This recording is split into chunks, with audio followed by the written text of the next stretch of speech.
Kembali lagi di channel Bilias Team.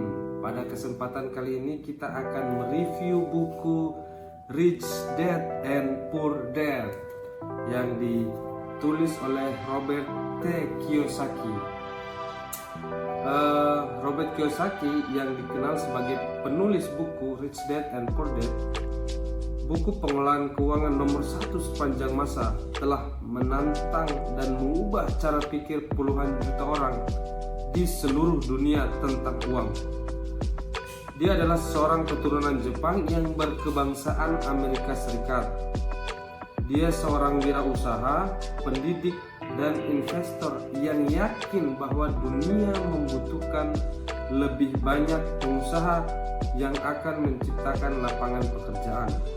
Dengan perspektif terhadap uang dan investasi yang kerap berseberangan dengan pemahaman konvensional, Robert mendapat reputasi internasional atas sikapnya yang bicara tentang dan berani tanpa bertele-tele. Robert dan Kim Kiyosaki, istrinya, adalah pendiri The Rich Dad Company, perusahaan pendidikan keuangan serta pencipta permainan cash flow pada tahun 2014. Perlu diketahui bahwa perusahaan itu semakin meningkatkan kesuksesan global dari permainan Rich Dad dalam peluncuran terobosan mobile and online gaming.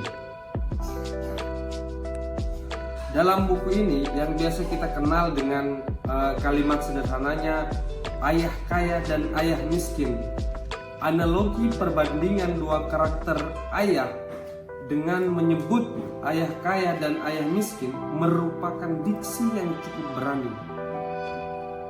Dalam hal ini penulis mampu menggambarkan dua sosok ayahnya, yang mana ayah kaya merupakan ayah dari sahabatnya namanya Mike, sedangkan ayah miskin adalah ayah kandungnya sendiri.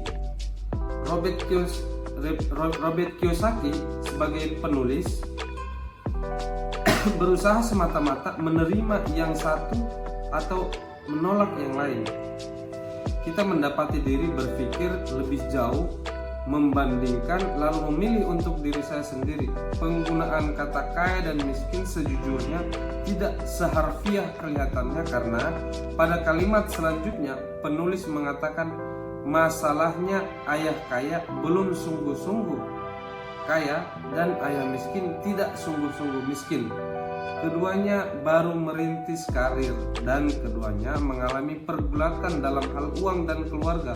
Namun mereka memiliki pandangan yang sangat berbeda tentang uang. Kunci memahami bagian dari bab ini adalah pada kalimat terakhir pada kutipan tersebut, yaitu mereka memiliki pandangan yang sangat berbeda tentang uang. Bahwa penulis berusaha membanding-bandingkan bagaimana cara ayah kaya dan ayah miskin masing-masing memandang uang. Perspektif tentang uang itulah yang menjadi pembeda yang paling mendasar dan utama bagi keduanya dalam buku ini. Pada bab pertama, kalimat yang paling mendasar dan yang membuat saya tertarik adalah satu kalimat ini. Tertulis bahwa orang miskin dan kelas menengah bekerja untuk uang, namun orang kaya membuat uang bekerja untuk mereka. Kutipan pada awal bab ini cukup kontroversial. Kalimat tersebut apabila ditelan mentah-mentah akan sangat mungkin menghadirkan perspektif yang rancu antara uang itu tidak penting atau menjadi orang kaya itu aman. Namun Robert Kiyosaki mengemas dalam alur naratif yang sangat sederhana, mengisahkan dua anak umur 9 tahun yang ingin tahu bagaimana caranya menghasilkan uang. Mereka ingin menjadi kaya karena mereka dianggap miskin oleh teman-temannya di sekolah. Kepolosan mereka membuat mereka berpikir bahwa menghasilkan uang sama dengan mencetak uang sendiri. Secara logika memang tidak salah, namun secara hukum tindakan tersebut sangat ilegal. Pada bagian ini, Robert Kiyosaki menyelipkan sensasi humor ringan bagi pembaca yang mudah dipahami, namun nilai membangun kemitraan yang beliau analogikakan dengan kerjasama dua anak 9 tahun yang menyebut dirinya partner bisnis merupakan bagian yang sangat syarat akan pesan bermakna bahwa relasi itu sangat penting dalam berbisnis. Penulis juga menceritakan bagaimana ayah kaya berusaha mengajarkan dia dan sahabatnya tentang uang dengan caranya.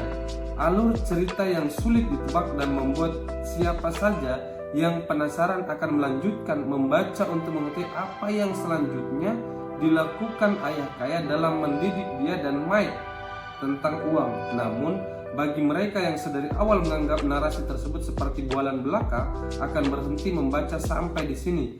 Bagian yang cukup menggelitik di sini adalah ketika mereka berdua bekerja pada ayah kaya yang awalnya hanya dibayar 10 sen per jam, justru tidak dibayar sama sekali. Robert yang saat itu berusia 9 tahun menjadi sangat marah pada ayah kaya karena dia merasa seharusnya ayah kaya menaikkan upah mereka berdua, hingga pada suatu ketika jawaban ayah kaya memberi pelajaran berharga bagi Robert Kiyosaki, yakni jawabannya adalah kebanyakan orang tidak mempelajari hal ini. Mereka bekerja, menerima gaji, membayar pengeluaran itu saja. Lalu mereka bertanya-tanya kenapa mereka mempunyai masalah keuangan. Mereka mengira bahwa uang yang lebih banyak akan memecahkan masalah dan tidak menyadari bahwa kurangnya pendidikan keuangan mereka lah yang menjadi masalah. Jadi yang terpenting itu adalah soal bagaimana kita memahami tentang literasi keuangan. Dalam bab ini menjelaskan soal itu. Mungkin cukup itu saja yang menjadi review pada kesempatan kali ini. Jangan lupa like, comment, dan subscribe untuk terus mendukung channel BTS Team.